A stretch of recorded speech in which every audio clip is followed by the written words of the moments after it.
Sa meron o. 500. Sa meron. Sa meron. 500 o. 500. Galingan mo ha.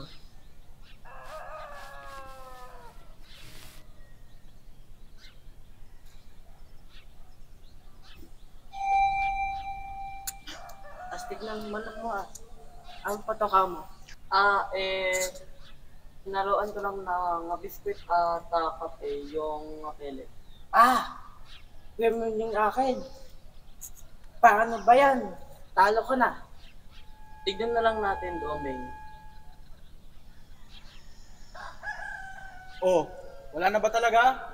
O siya, simulan na natin.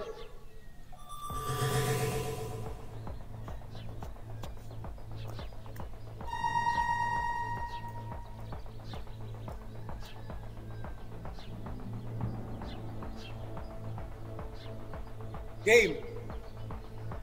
Sa meron, Vexana ni Doming. Hope will find a way, even when all is forlorn. Sa wala, Nana ni Toto. Do you want to make friends with Nana? Ang mananalo dito ay kung sino ang unang makakabasag ng tore ng kalaban. Welcome to Mobile Legends! 5 seconds till the enemy reaches the battlefield. Smash them! At nagsimula na ngang maglabanan ng dalawa. Versusan, puksaan, labanan sa mid lane, 1-on-1. Ngunit namamaga na yata si Nana. Hanggang sa mag-activate ang passive ni Nana, ngunit may flame shot si Vexana, first blood para sa kanya sa pool. Lumay naman, ba't di pa may effect? Makakabawi kaya ang Nana? At doon, namatay si Vexana sa pang-unang beses. Well played!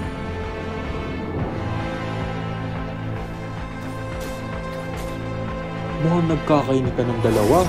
Hindi pa umuwi ang Nana at gusto pang mag-push.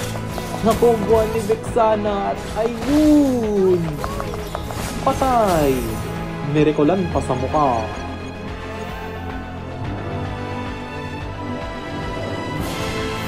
Boom! Pinagsakan ng Panginoon at kinombohan na naman si Nana. Ngunit siya'y nag-transform at naglabas ng kanyang sariling combo na flame shot ni Nana at yun, patay. Hindi nakahabol ang hampas ng Panginoon. Tuto na ang score, tablado. Salamat sa Diyos. Mukhang di kitang laban. Laging natatago ang dalawa sa damuhan. Gagawa na naman ng milagro itong si Nana at hindi pa umuwi. Sino naman ito tinitira ni Vexana sa may damuhan? Diyos ko po, mamamatay ulit si Vexana.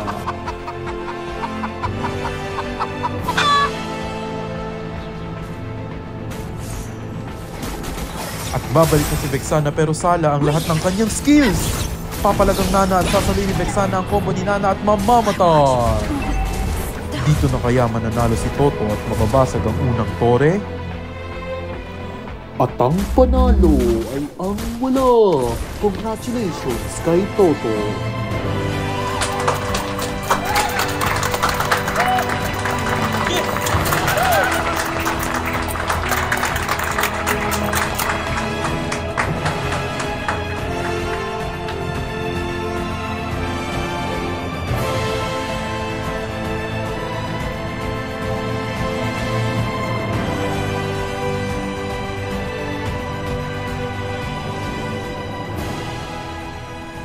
Let's game.